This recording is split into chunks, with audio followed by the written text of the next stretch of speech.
बिस्मिल्लाहिर्रहमानिर्रहीम। अज़ीज़ तलबा अस्सलाम वालेकुम। बेटा आज मैं आपको KMnO4 टाइट्रेशन इसका बहुत ही इम्पॉर्टेंट एक्सपेरिमेंट ऑक्ज़ैलिक एसिड की टाइट्रेशन करवा रहा हूँ। ऑक्ज़ैलिक एसिड की टाइट्रेशन अक्सर बोर्ड एग्ज़ाम में आ जाती है। आप इसको ध्यान से समझिएगा, थोड़ी सी ज़रा इसमें आप तवज्जो कीजिएगा। आज का एक्सपेरिमेंट बहुत ज़्यादा इम्पॉर्टेंट है, ये अक्सर बोर्ड एग्जाम में आ जाता है। एक्सपेरिमेंट कुछ यूँ है, determine the number of molecules of water in hydrated oxalic acid 6.3 gram of which has been dissolved per liter 0.02 molar KMnO4 is provided।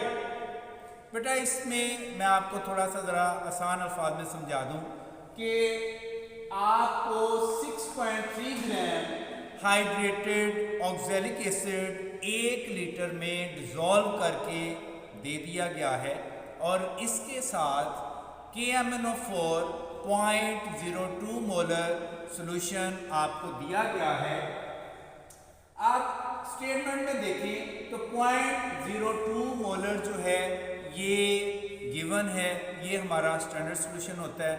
आपने जब भी रिटर्न एक्सप्रेशन देना है तो बेटा उसके जो स्टेप्स होते हैं वो होते हैं, सबसे पहले आप एक्सपेरिमेंट जो आपको आया हुआ है वो आप लिखें, फिर उसके बाद operators, chemicals, principal, standard solution, indicator, end point, chemical reaction, फिर इसके बाद मोल रेशो आता है, प्रोसीजर आ जाता है, ऑब्जर्वेशन और कैलकुलेशन। बेटा सबसे पहले आप ये देखें कि जब भी हम टाइट्रेशन करते हैं तो उसमें सबसे पहला स्टेप होता है ऑपरेटर्स। ऑपरेटर्स आप इसमें लिखें burette, pipette, conical flask, funnel, beakers. फिर आप केमिकल्स पे आ रहे हैं। केमिकल्स हमें जो KMnO4 टाइट्रेशन में दिए होते हैं वो है hydrated oxalic acid. Hydrated oxalic acid हम उसको कहते हैं, देखें oxalic acid is attached with water molecules. अगर वाटर मॉलिक्यूल्स किसी भी कंपाउंड के साथ अटैच होते हैं तो उसको हम हाइड्रेटेड कंपाउंड कहते हैं। अब जैसा कि ऑक्ज़ैलिक एसिड को हमने हाइड्रेटेड कहा है तो इसके साथ वाटर मॉलिक्यूल्स मौजूद होते हैं और इसका फार्मूला होता है COOH, X water molecules. X जो है you have to find out, determine the number of molecules, ये आपने फाइंड आउट करने हैं। तो हाइड्रेटेड ऑक्ज़ैलिक एसिड जो है हम ऐसे कंपाउंड को कहते हैं जिसके साथ वाटर मॉलिक्यूल्स अटैच होते हैं। अगर हाइड्रेटेड ऑक्ज़ैलिक एसिड है इट मींस कि ऑक्ज़ैलिक एसिड के साथ वाटर मॉलिक्यूल्स अटैच है। फिर इसके बाद KMnO4 सॉल्यूशन हमें दिया गया है। फिर KMnO4 जब टाइट्रेशन होती है तो इसमें डाइल्यूट सल्फ्यूरिक एसिड भी इस्तेमाल किया जाता है। प्रिंसिपल इसका रिडॉक्स टाइट्रेशन होता है। रिडॉक्स टाइट्रेशन बेटा गौर से देखिए, रिडॉक्स रेड से यहाँ पे जरा गौर कीजिएगा, ये मैं आपको थोड़ा सा समझा दूं कि रिडॉक्स रेड से होता है रिडक्शन और ऑक्स से होता है ऑक्सीडेशन। यानी रिडॉक्स का मतलब क्या हुआ, रिडक्शन एंड ऑक्सीडेशन। तो रिडॉक्स टाइट्रेशन क्या हुआ, that titration in which reduction and oxidation both process take place simultaneously. इस प्रोसेस को हम बोलते हैं रिडॉक्स टाइट्रेशन। बेटा रिडॉक्स टाइट्रेशन अच्छी तरह याद कीजिएगा। अगर KMnO4 टाइट्रेशन आती है तो इसमें बोर्ड एग्जाम में रिडॉक्स टाइट्रेशन का वाइवा क्वेश्चन आपसे जरूर पूछा जाएगा। फिर इसके बाद हम आगे बढ़ते हैं स्टैंडर्ड सॉल्यूशन। स्टैंडर्ड सॉल्यूशन में 0.02 मोलर KMnO4 सॉल्यूशन, जैसा कि ये हमें स्टेटमेंट में गिवन है, इसकी मोलैरिटी हमें गिवन है और इस वजह से हम स्टैंडर्ड सॉल्यूशन इसे कहते हैं। Standard solution whose strength is known, whose molarity is known is called standard solution। जैसा कि स्टेटमेंट में हमें 0.02 मोलर KMnO4 सॉल्यूशन दिया गया है। अब इस टाइट्रेशन में इंडिकेटर क्या होगा? KMnO4 टाइट्रेशन जब भी होती है इसमें no indicator will be used, KMnO4 itself acts as an indicator। जैसा कि यहाँ पे हमने लिख भी दिया है कि KMnO4 itself। And point KMnO4 titration में बेटा लाइट पिंक होता है। जब हम केमिकल रिएक्शन की तरफ आते हैं तो केमिकल रिएक्शन में गौर से देखें KMnO4 इसमें KMnO4 टाइट्रेशन में KMnO4 acts as an oxidizing agent and this is the oxalic acid। Oxalic acid is a reducing agent। इसमें डाइल्यूट सल्फ्यूरिक एसिड हम ऐड करते हैं। जब हम सल्फ्यूरिक एसिड ऐड करते हैं तो ये लिबरेट करता है नेसेंट ऑक्सीजन। नेसेंट ऑक्सीजन क्या होता है? Atomic oxygen. In order to liberate nascent oxygen from KMnO4 solution.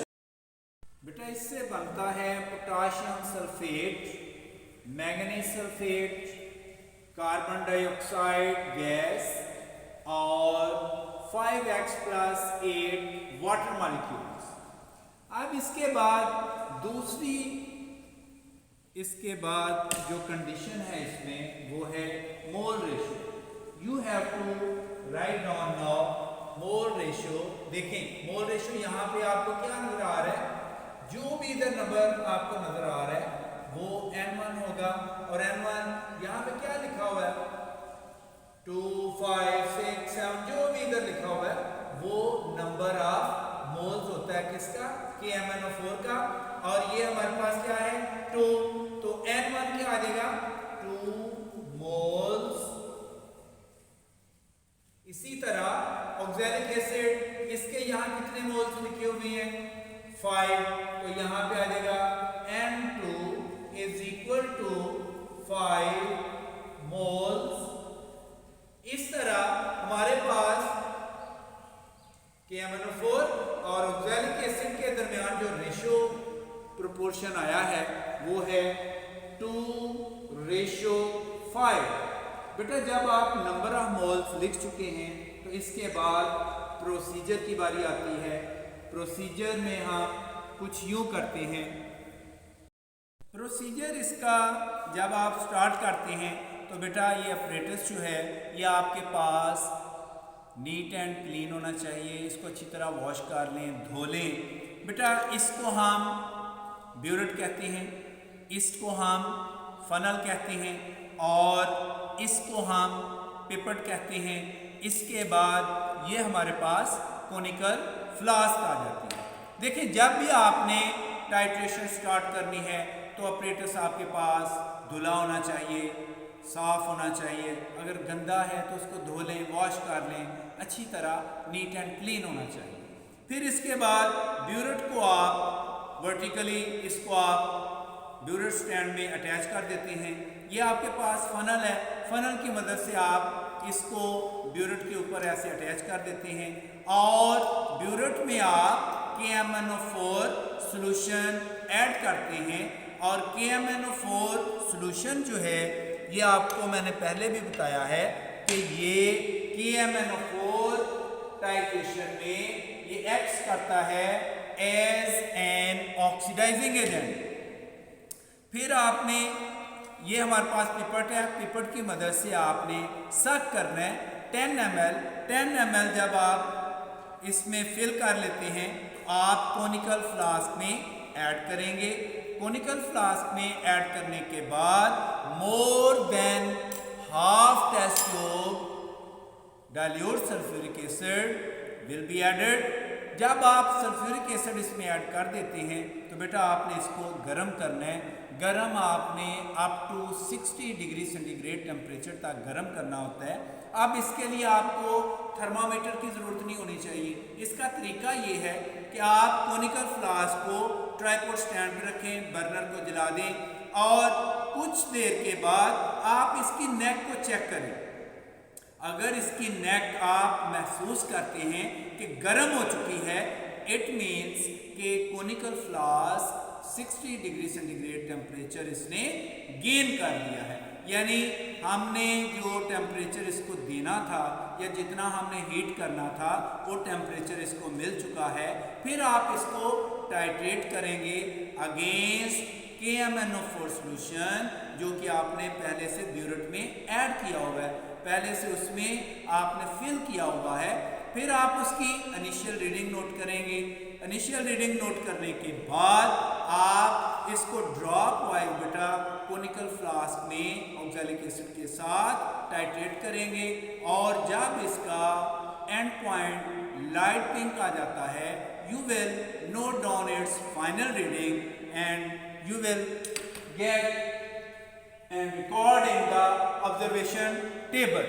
observation table में जब आपने जाना है तो इनिशियल रीडिंग फिल करेंगे, फाइनल रीडिंग फिल करेंगे, फिर वॉल्यूम ऑफ KMnO4 यूज्ड, ये बेटा आपने final reading minus initial reading आप उसको सॉल्व करेंगे।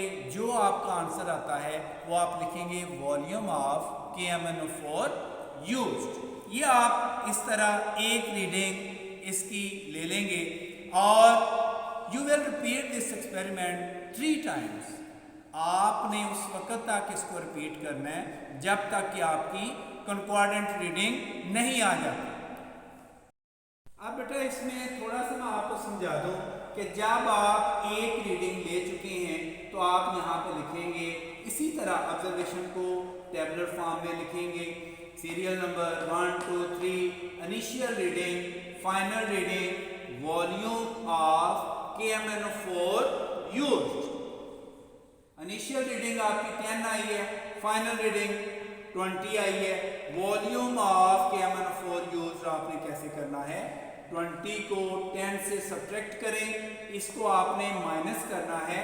इन दोनों का जो डिफरेंस है which shows volume of KMnO4 used. जैसे 20 में से 10 आप डिफरेंस इसका निकालें तो 10 आता है।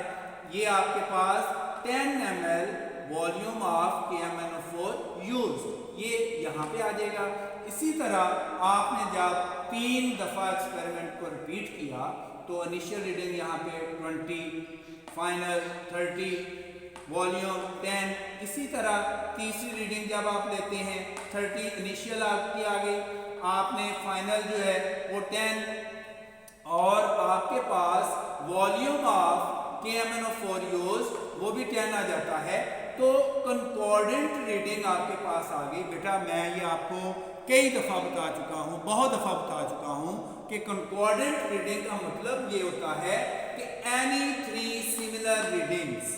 अब यहाँ पे 10.0, 10.0, 10.0 ये आपकी गुड लक है कि आपको तीनों दफ़ा एक जैसी रीडिंग मिली है और ये तीनों एक जैसी रीडिंग जो हैं वो कंकॉर्डेंट रीडिंग कहलाती है।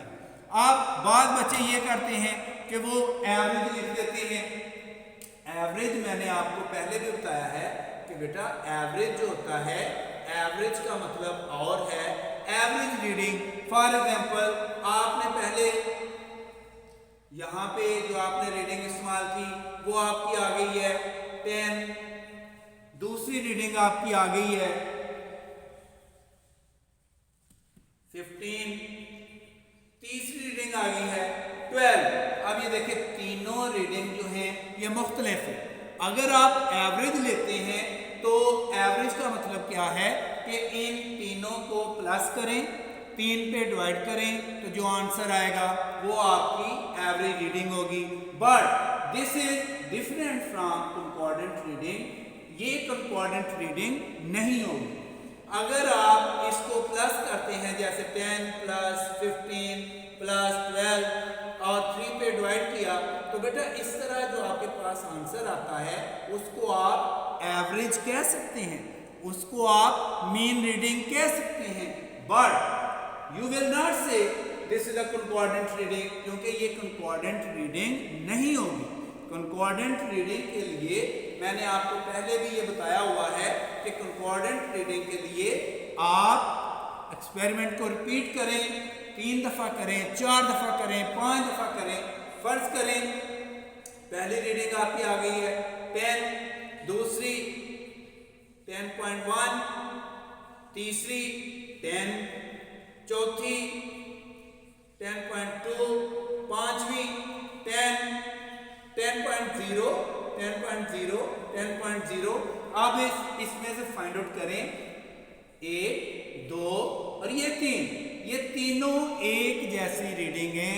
इन तीनों को हम कंकॉर्डेंट रीडिंग कहेंगे और इन तीनों को एवरेज या मीन नहीं कहा जा सकता, क्योंकि कंकॉर्डेंट रीडिंग एनी 3 सिमिलर रीडिंग्स होती हैं और ये तीनों एक जैसी रीडिंग हैं, लिहाजा हम इसे कंकॉर्डेंट रीडिंग का नाम देंगे। उम्मीद है बेटा आपको कंकॉर्डेंट रीडिंग की बहुत अच्छे तरीके से समझ आ चुकी होगी। जब आप कंकॉर्डेंट रीडिंग ले चुके हैं तो फिर यहाँ पे आपने वॉल्यूम का जिक्र करना है। तो वॉल्यूम आपने इक्वेशन के हिसाब से, अगर आपने number of moles for KMnO4 आपने इस्तेमाल की N1, तो फिर volume of KMnO4 used for concordant reading you will write down V1 10.0 ml।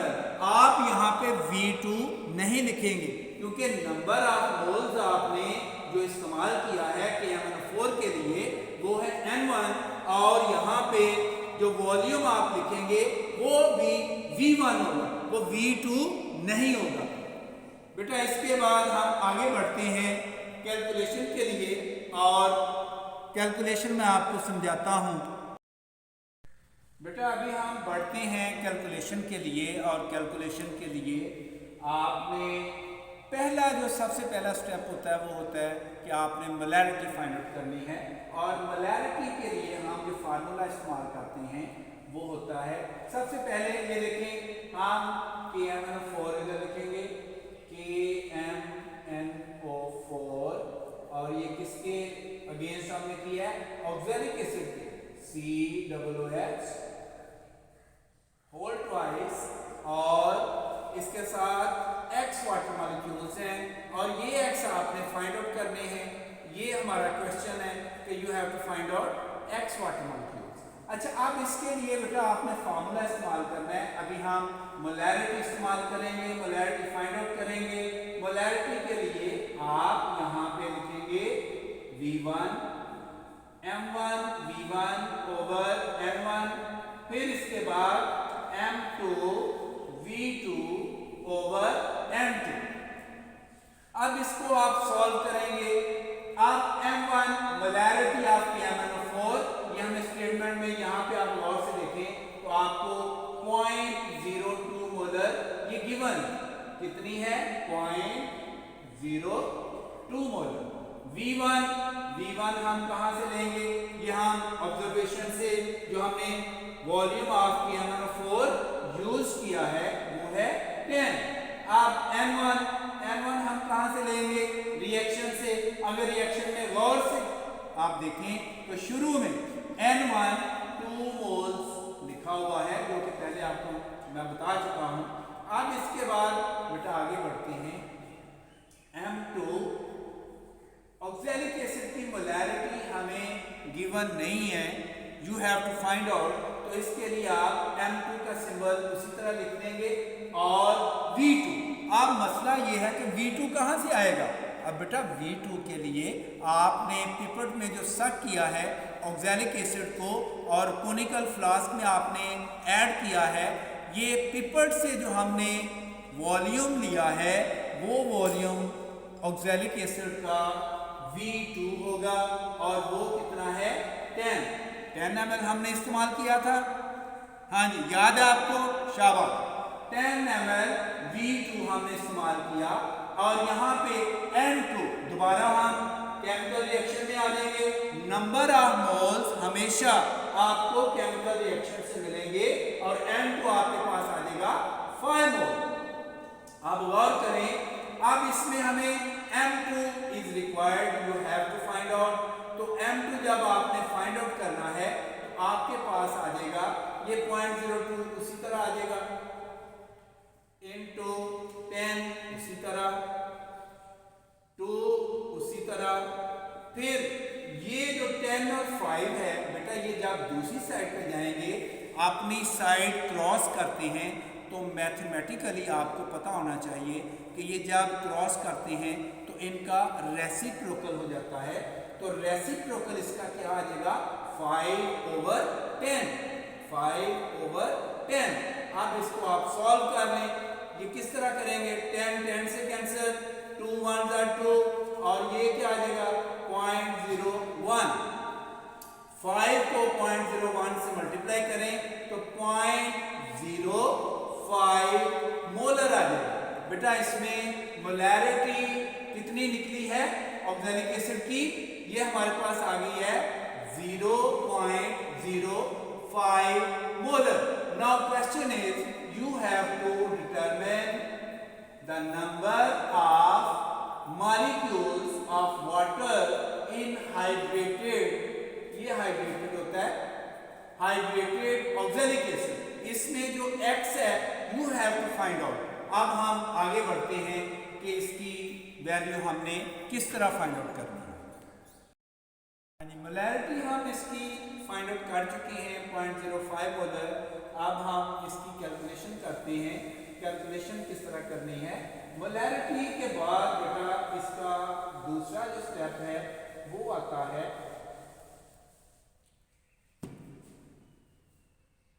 Strength per litre. अभी आपने strength per litre find out करनी है। अब इसमें आ जाए strength per litre,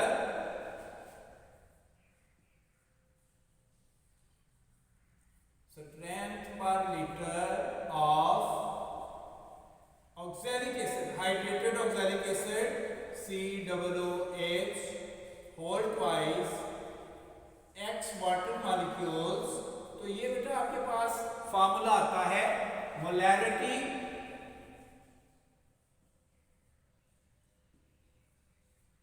into molecular weight, molarity into molecular weight. अब यहां पे गौर करें, हमने मोलैरिटी इसकी कितनी निकाली है 0.05 मोलर। कितनी मोलैरिटी निकाली है 0.05 मोलर। और मॉलिक्यूलर वेट हमें चाहिए हाइड्रेटेड ऑक्सैलिक एसिड का। तो इसके लिए सबसे पहले हम इसका ये फाइंड आउट करेंगे कि ऑक्सैलिक एसिड का, ये मैं आपको थोड़ा सा यहाँ पे समझा दूं कि चलें इधर कर देते हैं ऑक्सैलिक एसिड का। ओके, ऑक्सैलिक एसिड का मॉलिक्यूलर वेट आपने फाइंड आउट करना है। तो गौर करें, यहाँ पे कार्बन का कितना है 12 होता है, ऑक्सीजन का 16 और ऑक्सीजन के 2 एटम है ना तो 16 और हाइड्रोजन का 1, तो ये 2 से मल्टीप्लाई किया हुआ है और प्लस ये आपके पास आ जाएगा X और इसके साथ वाटर के कितने हैं, ये हाइड्रोजन के 2 प्लस 16 कितने हो गए 18, यानी ये आपके पास कितना आ जाएगा 18X। आपके पास X H2O जो है ये आ जाएगा 18X, यानी 18 is the molecular weight of H2O और X is multiplying with the molecular weight of water. अब आपके पास हाइड्रेटेड जो ऑक्सैलिक एसिड है, हाइड्रेटेड ऑक्सैलिक एसिड, इसमें गौर कीजिएगा 12 + 16 + 16 कितना हो गया 44 प्लस 1 45 और मल्टीप्लाई 2 प्लस 18x, तो ये आपके पास कितना आ जाएगा 90 प्लस 18x, 90 प्लस 18x। अब 18x जो है ये 90 में प्लस नहीं हो सकता, 108 नहीं होगा क्योंकि ये 90 है और ये 18x है, ये इसी तरह लिखा जाएगा। तो molecular weight of hydrated oxalic acid ये कितना आ गया 90 प्लस 18x। ये बेटा बड़ा समझने वाला पॉइंट है, गौर से समझिएगा। 90 प्लस इधर आ जाएगा 90 प्लस 18x, गौर करें। फिर इसके बाद strength per litre of oxalic acid, oxalic acid ये अमाउंट हमें स्टेटमेंट में दी हुई है और वो है 6.3 ग्राम। वो कितनी है 6.3 ग्राम, यानी 1 लीटर में 6.3 ग्राम ऑलरेडी हमें गिवन है स्टेटमेंट में और वो हमने इधर लिख दी। अब यहाँ पे ये 0.05 ये उधर जाके डिवाइड हो जाएगा और 6.3 डिवाइडेड बाय 0.05 और ये 90 प्लस 18x ये बेटा उसी तरह ही आ जाएगा। अब इसमें आपने इसको सॉल्व करना है। सॉल्व कैसे करेंगे, ये आ जाएगा 6, इसका पॉइंट खत्म करें तो ये 10 और इसका पॉइंट खत्म करें तो 5/100। बेटा कैलकुलेटर यूज करने की कोई जरूरत नहीं, आप इसको जरा समझिएगा, इसको ध्यान से करें। कोई भी चीज ये जरूरी नहीं है कि आप हर चीज के लिए कैलकुलेटर इस्तेमाल करें, ये जरूरी नहीं है। आप अपने दिमाग को इस्तेमाल करें और इसको इस्तेमाल करके आप इसको सॉल्व करें। अब ये देखिए, अब यहाँ पे ये चीज जो है हमारे पास 663, ये मैं इधर लिख देता हूं, इसको सॉल्व कर लेते हैं। 63/10 और ये जब ये डिवाइड है और जब ये मल्टीप्लाई होगा तो ये रेसिप्रोकल में आ जाएगा 100/5, यही आएगा ना। अब इसके बाद ये जनाब आपके पास 10 से क्या, इसको 5 1 are 5, 5 2 are 10, 2 को मल्टीप्लाई करें तो कितना आ जाएगा 126 और ये आपके पास कितना है 90 प्लस 18x। बेटा गौर से समझिएगा, देखिए 90 प्लस 18x ये आप इधर भी लिख सकते हैं 90 प्लस 18x और ये दूसरी साइड 126 है। अब इसमें गौर से देखें कि 90 ये ऊपर मैं कर देता हूं, 90 plus 18x, 90 plus 18x is equal to 126। ठीक है जी। अब इसमें 90 जब क्रॉस करता है दूसरी साइड पे जाता है तो ये बेटा इसका जो साइन है वो अपोजिट हो जाता है। अगर प्लस है तो उधर माइनस हो जाएगा, अगर इधर माइनस है तो उधर प्लस हो जाएगा। ये मैथमेटिक्स के रूल हैं और उसके मुताबिक जब हम 90 को उधर शिफ्ट करते हैं तो ये आ जाएगा -90 और 18x। ये कैलकुलेशन बड़ी जरूरी है, गौर से समझिएगा। ये आपके पास आ जाएगा 126 माइनस 90 तो कितना आ जाता है 26 या 36, बेटा 36 है, 36। ठीक है जी।